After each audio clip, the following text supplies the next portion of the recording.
اور عفت کا بہت شکریہ. عفت بہت محبت کرنے والی شخصیت ہے. عفت کے لفظ میں مجھے محبت نظر آتی ہے. اور یہ کہ جب بھی میں کچھ لکھتی ہوں تو جو تائید حاصل ہوتی ہے مجھے اس میں عفت سر فہرست ہے. اور آج تو عفت کا ڈبل شکریہ بنتا ہے کہ آج وہ میری پسندیدہ ترین ہستی کے ساتھ آئی ہیں.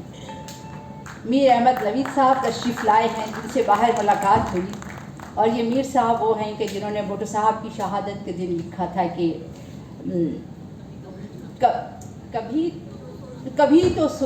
کبھی تو ایک just minute let me recall it because I remember the whole نظم کے.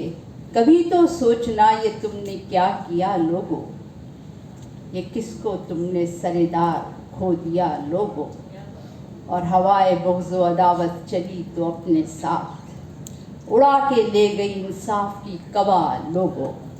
یہ ہے میر احمد نوید صاحب. اور جن اشعار کے ساتھ میں نے زندگی بسر کرنے کی کوشش کی ہے اس میں ایک شعر ہے میر صاحب کا کہ سینے میں میرے زہر اترنے نہیں دیتے, سینے میں میرے زہر اترنے نہیں دیتے, زندہ رہیں وہ لوگ جو مرنے نہیں دیتے. اب آتے ہیں کہانیوں کی طرف. کہانیوں پر سیر حاصل گفتگو ہوئی, سب نے تعریف کی. یہ مرحلہ ہی ایسا ہوتا ہے, یہ کوئی تنقیدی نشست تو ہے نہیں کہ بخیے ادھر ڈالیں. لیکن ان ساری کہانیوں میں نے ایک کوشش کی ہے کہ یہ جتنے بھی اس کے کردار ہیں, جو ثقافتی رنگ آپ کو ان میں نظر آ رہے ہیں, جو ان کرداروں کی اذیت ہے, جو ان کرداروں کا درد ہے, جو ان کرداروں کی زندگیاں ہیں, بے ترتیب ہیں, بے ڈھنگی ہیں, بے مقصد ہیں, ان سب کو میں تھوڑا سا آپ کے سامنے پیش کر کے کہوں کہ اس کردار کے ساتھ میں نے انصاف کیا ہے. ہمارے پاس ہم لکھنے کے لیے لکھ جاتے ہیں اور ہم کہتے ہیں ہماری کتاب آ گئی ہے. کچھ لوگ آ کے سامنے کہتے ہیں کہ 10 کتابیں آ گئی ہیں, 20 کتابیں آ گئی ہیں, لیکن اس میں پڑھنے کے لیے جو مواد ہے, جس میں سچ بولے, جس میں دیانت ہو, وہ بہت کم ہوتا ہے. میری یہ کوشش ہوتی ہے کہ کم سے کم لکھوں, لیکن جو لکھوں, جیسے احمد فراز کو یاد آتا ہے کہ تپا کے جاں سے لکھا, تو پوری کوشش کرتی ہوں کہ تپا کے جاں سے لکھوں. اور آپ لوگ کہتے ہیں ان کرداروں کے ساتھ انصاف ہوا, لیکن میں کہتی ہوں انصاف کی گھڑی شاید ابھی بہت دور ہے. میں دنیا کا اچھا ادب پڑھنے کی کوشش کرتی ہوں, اور اچھا ادب وہی ہے جو آپ کو انسان کے درد تک رسائی دے, اور آپ کے اندر جتنی بھی ثقافتی بیریئرز ہیں, لسانی بیریئرز ہیں, مذہبی بیریئرز ہیں, اس کو توڑ ڈالے. کچھ عرصے پہلے میں نے اکبر صاحب کے ہی is very kind person and behind my all stories and literary جو جرنی ہے آئی گیو کریڈٹ ٹو ہم. تو انہوں نے مجھے ایک ناول سے انٹروڈیوس کروایا, کازو اشیگورو کا ناول, از اے ناول لوریٹ, 2005 میں لکھا ہوا ناول نیور لیٹ می گو. اس سے پہلے بھی میں نے اچھے اور بڑے ناول پڑھے ہیں, اور اردو زبان میں بھی بہت اچھے ناول ہیں, لیکن اس ناول نے مجھے بتایا کہ ادب کیا ہوتا ہے, تخلیق کسے کہتے ہیں, اور تخلیق کیسی ہونی چاہیے, اور اس کی جو پرواز ہے وہ کہاں تک ہونی چاہیے, اس کا وار کہاں تک ہونا چاہیے. اس ناول نے, میں آپ کو لٹرلی بتاتی ہوں, مجھے یہ بتایا کہ یہ ہما شما کے نقوش, یہ بیکار الفاظ, یہ صفحے کالے کر کے چھپوا دینا انتہائی برا ہے. ادب کے ساتھ بددیانتی ہے, زیادتی ہے. وہ لفظ نہ لکھیں آپ جس کے اندر کوئی تحریک نہیں ہے, وہ کردار نہ تراشیں آپ جو جھوٹے ہیں, جس کے اندر مکر ہے. جو تحریر آپ کو ملتی ہے, جو کردار آپ کو ملتا ہے, اس وقت آپ اپنے آپ کو مائنس کیجئے, اور اس کے بعد اس کردار کے اندر ڈھلنے کی کوشش کریں. جو کچھ اس نے سہا ہے, مجھے یقین ہے شاید ہی کوئی رائٹر ہے جو 100% اس درد کو سہ سکتا ہے. 5% آپ سہیں, 10% سہنے کی کوشش کریں. دین رائٹ ڈاؤن سم تھنگ, جو کہ میں نے اس ناول سے سیکھا. بڑا ناول. ہمارے پبلشرز کو محتاط ہونا پڑے گا کتابیں شائع کرنے کے لیے. سیپ شائع ہوا کرتا تھا تو مجھے معلوم ہے نسیم درانی صاحب ہر مہینے 50% مٹیریل مسترد کر دیا کرتے تھے، اور جب تک ہم یہ نہیں کریں گے تب تک بڑی کتاب، بڑا افسانہ، بڑی نظم یا بڑی غزل ہمارے سامنے نہیں آئے گی۔ بڑے صغیر میں اردو زبان میں لکھنے والوں میں جس شخص کو قدرت نے یہ تحریک دی تھی کہ جو ہمارے پری پارٹیشن کے جو بڑے 4-5 نام ہیں، نہ صرف ان کا ہم پلہ ہو کر لکھے، بلکہ دنیا میں جو کچھ ہو رہا ہے مذہبی حوالے سے ہو رہا ہے، سائنسی حوالے سے ہو رہا ہے، یعنی سائنس کے کئی پہلو ہیں، لیکن سائنس کے نیگیٹو پہلو پر جس شخص نے کھل کر لکھا، دلیری سے لکھا، اعتماد کے ساتھ لکھا اور بلا خوف لکھا، اس کا نام ہے مشرف عالم ذوقی۔ مشرف عالم ذوقی اس اردو ادب کا بہت بڑا سرمایہ بہت غلط وقت پر چلا گیا، ورنہ وہ اردو ادب کو اس جگہ لے کر جاتا ہے جہاں انٹرنیشنل ادب اس وقت کھڑا ہوا ہے۔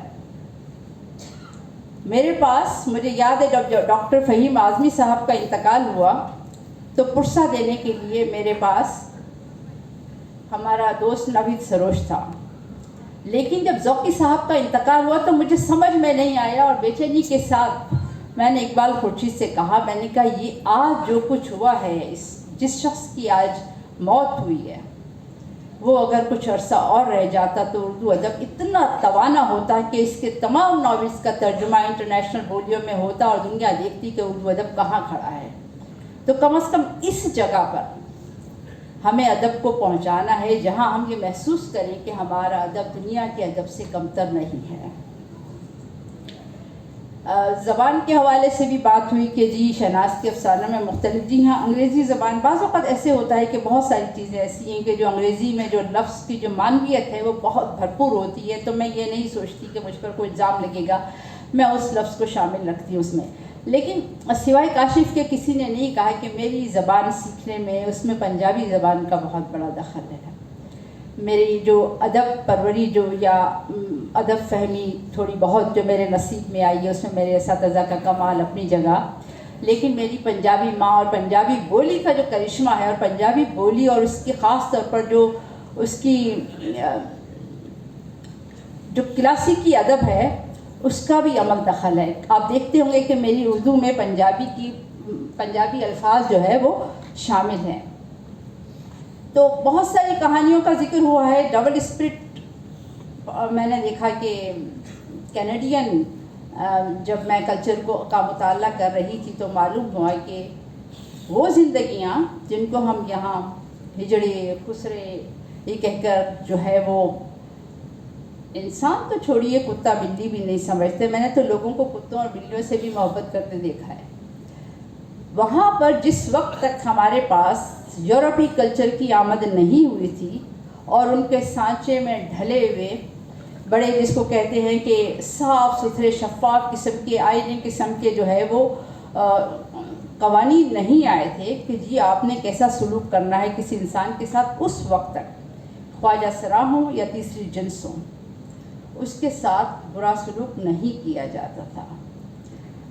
کینیڈین کلچر میں میرے سامنے عظمیٰ فرمان بیٹھی ہیں، عظمیٰ جانتی ہیں کہ وہاں پر خواہ وہ ٹرانسجینڈر ہو، خواہ کسی بھی مطلب آپ اس میں بے شمار نامے QA جو بھی شامل کر لیں، آپ ان کو ڈبل اسپرٹ کہہ کر مرد اور عورت سے زیادہ مان سمان دیا جاتا تھا، عزت دی جاتی تھی، رسپیکٹ دی جاتی تھی، ان کو زیادہ عقل مند سمجھا جاتا تھا کہ وہ مرد اور عورت دونوں طرح سے سوچ سکتے ہیں۔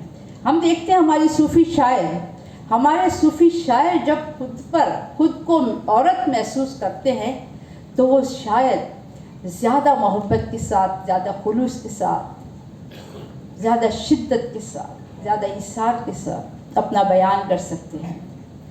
تو یہ مان سمان تھا۔ گمشدہ افسانہ یہ کردار میری آنکھوں کے سامنے ہے اور میں نے اس کردار کا مشاہدہ کیا۔ مجھے خوشی اس بات کی ہے کہ میرے جیسی ایک معمولی رائٹر کو بھی انگلستان سے کال آ جاتی ہے کہ جی میں تو ساری زندگی ان لوگوں کے خلاف رہی، یہ رہی وہ رہی، کل میں نے آپ کا افسانہ پڑھا ہے اور میری جو ہے نا وہ 55 برس کی جو ساری محنت میں ان لوگوں کے خلاف لگی رہی وہ ضائع کر دی آپ نے، اب مجھے سمجھ آیا ہے کہ یہ انسان ہیں اور ہمیں ان سے محبت کرنی چاہیے اور ہمیں ان سے ہمدردی رکھنی چاہیے. میں نے کہا نہیں, انہیں آپ سے ہمدردی رکھنی چاہیے, کیونکہ آپ تو صرف عورت ہیں, یہ عورت بھی ہیں, یہ مرد بھی ہیں, یہ کچھ اور بھی ہیں. ان کے اندر 3 دماغ ہیں, یہ 3 طرح سے دیکھ سکتے ہیں, 3 طرح سے سوچ سکتے ہیں, 3 طرح سے سمجھ سکتے ہیں. تو تھوڑی سی محنت سے مجھے احساس ہوتا ہے کہ کہیں نہ کہیں ادیب کوئی نہ کوئی ایک ایسی یوں سمجھیں کہ ایک کہیں ہنٹ کر جاتا ہے, کہیں کسی کو تھوڑا سا ایک اسٹروک لگا دیتا ہے تو وہ سوچنے پہ مجبور ہوتا ہے, اور ادب کا کام ہی یہ ہے کہ وہ سوچنے پر مجبور کرے. زیادہ وقت نہیں لوں گی. آپ کا بہت سارے ایسے چہرے سامنے نظر آ رہے ہیں جن کے ساتھ میں نے لکھنا شروع کیا تھا. محترمہ رضیہ حکمت صاحبہ میری ٹیچر میری پرخاس سے آئی ہیں, انہوں نے ہمیں اردو پڑھائی ہے. میں ہمیشہ کہتی ہوں کہیں کہیں آپ کو یہ محسوس ہو کہ میری زبان اچھی ہے, مجھے لکھنا آتا ہے, تو آپ مجھ سے زیادہ میرے ٹیچرز کی, میرے اساتذہ کی تعریف کیا کیجیے. اور مس رضیہ حکمت تو وہ ہیں جنہوں نے ہمیشہ پیار سے سکھایا, محبت سے سکھایا. اور وہ عجیب مطلب وقت تھا کہ ہم جو کچھ کہیں, وہ میڈم کی کلاس جس نے لے لی پھر وہ کلاس نہیں چھوڑ سکتا, بلکہ جب وہ کالج سے نکل رہا ہوتا ہے تو جا کے میڈم سے ہاتھ ملانا چاہتا ہے. اور آج مجھے نہیں معلوم تھا وہ تشریف لے کر آئیں گی. Madam is here. Thank you very much ma'am for bearing me, for teaching me what ever I am. آپ کا بہت بڑا کنٹریبیوشن ہے اس میں. راحت سعید صاحب آئے, بہت شکریہ راحت صاحب. کرن سنگھ ہیں, نوید سروش میرپور خاص سے آئے, قمر صاحب ہیں, نصیر سمرو صاحب ہونہار اور ٹوٹ بٹوٹ کے ساتھی بیٹھے ہوئے ہیں. حنیف سحر کو کل میں نے اپنا کارڈ پوسٹ کیا تو کہنے لگی کہ تم کیا سمجھتی ہو, تم نہیں بلاؤ گی تو ہم نہیں آئیں گے. میں نے کہا نہیں, مجھے معلوم تھا آؤ گے, پھر بھی میں کارڈ دکھا رہی ہوں. میرا بہت پیارا بھائی بیٹھا ہوا ہے میرے سامنے, مصطفیٰ ہاشمی. اور حیدرآباد سے جن لوگوں کو میں سمجھی کہ وہ ادب نہیں جانتے, ان کا ادب سے کیا لینا دینا, تو میں نے دعوت نہیں دی.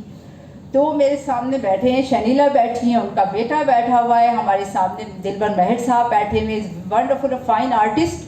لیکن میں نے غیر ادبی سمجھ کے ان کو کہا تھا کہ میں ان کو ذرا اسپیس دیتی ہوں. اور